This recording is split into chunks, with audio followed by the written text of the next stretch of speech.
You can lead the organization to raise 6, 7 figures over the next 12 months. You can build an organization that funders will look into and have the confidence needed to support and fund your cause. But it's going to require intentional and strategic effort.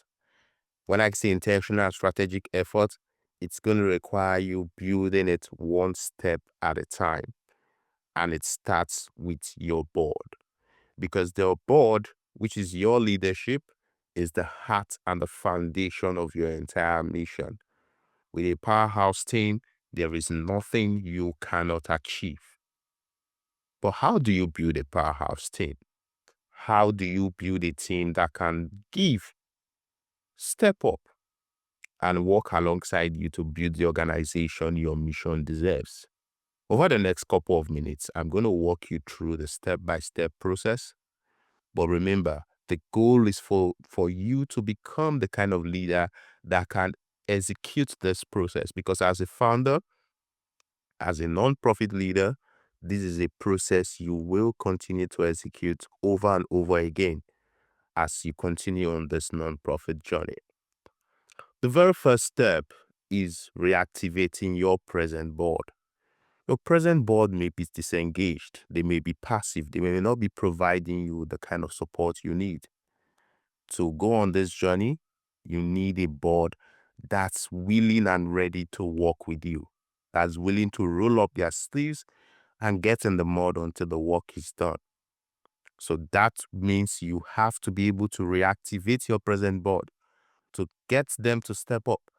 Or those who aren't willing to step up, to step down gracefully or go into other aspects of the organization. Because right here, right now, you need the people willing to put in the work to help you win.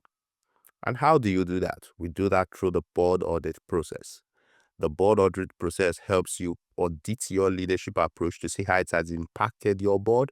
It helps you audit your entire board so that you can see the gaps within your board and the spaces you need to fill so that you can build a powerhouse team.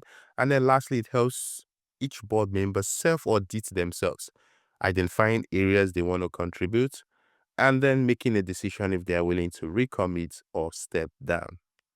This is very important to the process. The second step of the journey is recruiting new board members to complement your board. It is very important you have all the skill sets, all the people you need to be able to execute. The sad reality is many boards today are not a powerhouse team because they don't have the right skill set needed for them to win. For example, you did be surprised that most boards do not even have a professional fundraiser. How do you expect to raise money for your organization? Because of course, to raise money, if you're not a professional in fundraising yourself, you're going to need advice. You're going to need somebody who understands the funding landscape, who can be able to build a detailed fundraising plan, lead a fundraising team, and provide feedback that's needed for growth. And that's what having a professional fundraiser within your board does for you. Aside having a professional fundraiser, you are most likely going to need other skills because you're going to need your board members to be able to build out the different departments of your organization, from program execution to marketing to fundraising to partnerships to operations. You need people who can be able to advise you, build detailed plans across these areas, lead teams that can execute.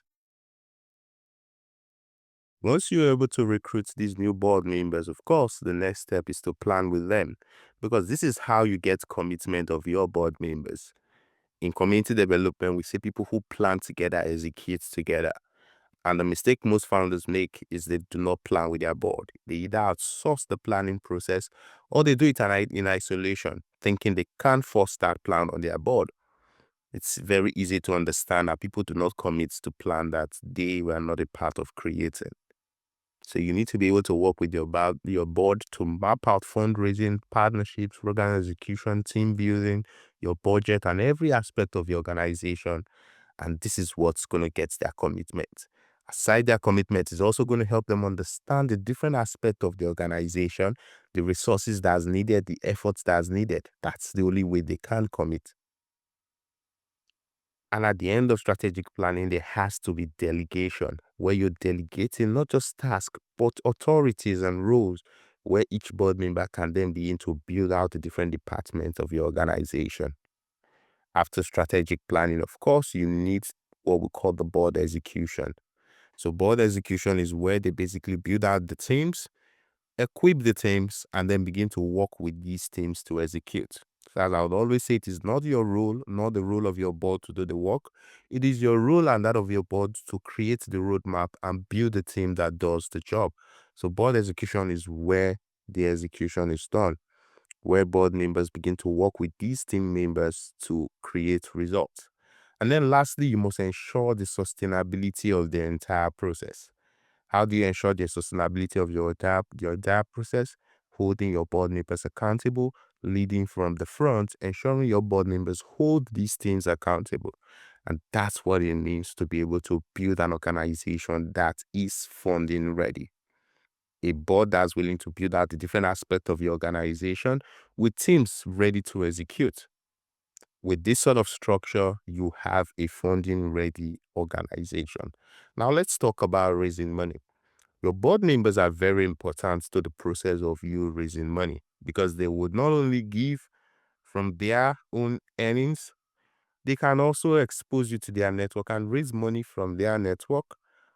They can also help you build out the fundraising teams, just as we talked about the different aspects of the organization, and they can execute with your team, making sure there's leadership presence within your fundraising activity. Because aside the fundraising team that's executing on a day-to-day basis, your board should be able to step up to provide stewardship to donors that give. That shows a sign of a serious organization. So your board can not only help you become funding ready, they can also help you build your fundraising system and power your fundraising system while also raising money, supporting the organization from their own resources. This is what we call the winning team. This is a board that's ready to win, not an organization where the founder is doing everything all by themselves or trying to carry the board along. A board that's supposed to own the organization as much as you are. I understand the process of building this. I understand that building out this process isn't an easy one, especially if you've never done it before. I used to be in that position and I had to learn over time. And I believe every founder can learn over time. And the good thing is you don't have to do the trial by error learning process. You can't have the exact roadmap and begin to execute. And that's why we are here, to show you the exact roadmap, guide you through the execution process so that you can begin to build the capacity you need to become the founder your vision needs. And also you can become the leader your board and everyone in your organization will gladly follow, because they know you know what you're doing and then you're showing up as a leader that's needed for the organization. If you're ready to execute this process, this is not for anybody. This is not for anybody who's wishing or who just wants things done but is not willing to put in the work. This is for the founder who is ready and willing to put in the work and willing to become the founder that's needed to create the results you seek. If you're ready, use the link below to book a free 15 minutes call with myself, where I'm going to talk to you about exactly how to transform your organization, and then we can figure out a way forward for you that can get you started and get you creating results immediately. I look forward to talking to you. Bye for now.